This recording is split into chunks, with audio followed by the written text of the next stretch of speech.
Indonesia tanah airku, tanah tumpah darahku. Di sanalah aku berdiri, jadi pandu hidupku.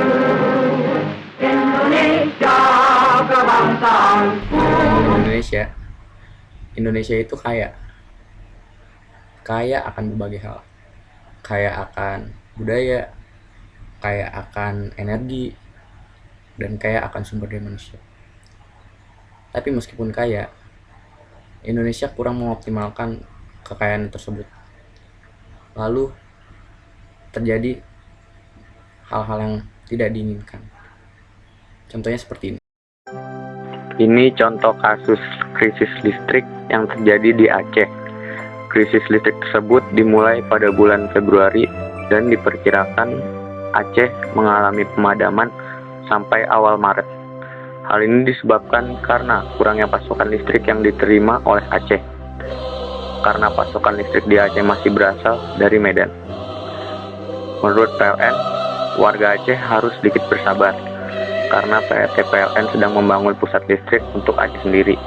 Untuk itu, Aceh dalam beberapa saat ini mengalami pemadaman atau mati lampu. Kasus krisis tersebut berdampak pada Indonesia kan. Jadi kekayaan Indonesia tuh nggak semuanya bisa dioptimalkan. Padahal dengan energi Indonesia, kasus yang tadi video tersebut tayangkan bisa ditutupi dengan kekayaan Indonesia. Kayak contohnya energi di Indonesia kan banyak. Pemerintah seharusnya bisa mengubah krisis tersebut atau menghilangkan krisis tersebut dengan energi yang kita punya, Indonesia punya.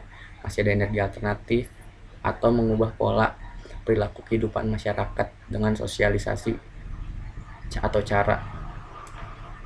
Di video selanjutnya saya akan berbagi tips cara menghemat listrik demi mencegah krisis listrik di Indonesia atau demi mengurangi krisis listrik di Indonesia.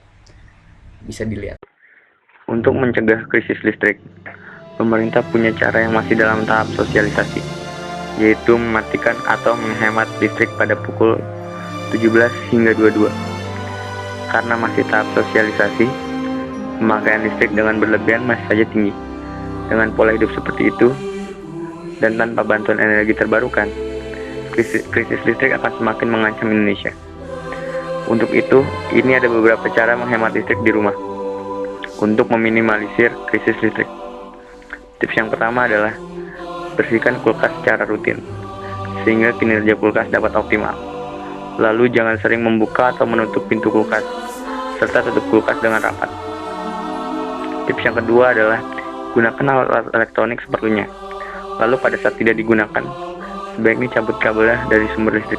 Tips yang ketiga, jika Anda menggunakan pompa air, gunakan tangki air agar lebih hemat. Lalu, tips yang keempat adalah buatlah sistem sirkulasi udara dan tanamlah tumbuh-tumbuhan sehingga udara menjadi lebih rindang dan Anda tidak perlu menggunakan AC. Lalu tips yang kelima, rawatlah instalasi listrik Anda dan gunakan alat ukur yang benar untuk mengecek. Lalu selanjutnya adalah tips yang keenam, pilihlah laptop dengan layar LCD karena layar LCD lebih hemat dari layar komputer dengan layar tabung. Selanjutnya tips yang ketujuh, jika Anda memakai AC, pilihlah yang berteknologi inverter dan atur suhu AC seperlunya karena suhu AC juga mempengaruhi tingkat listrik yang digunakan.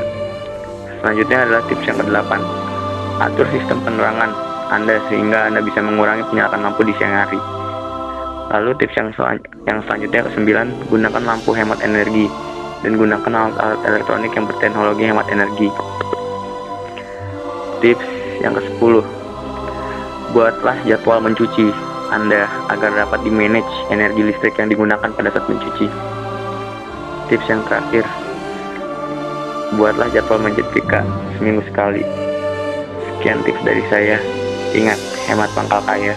Semoga tips yang saya berikan bisa mengurangi Indonesia dari krisis listrik atau energi.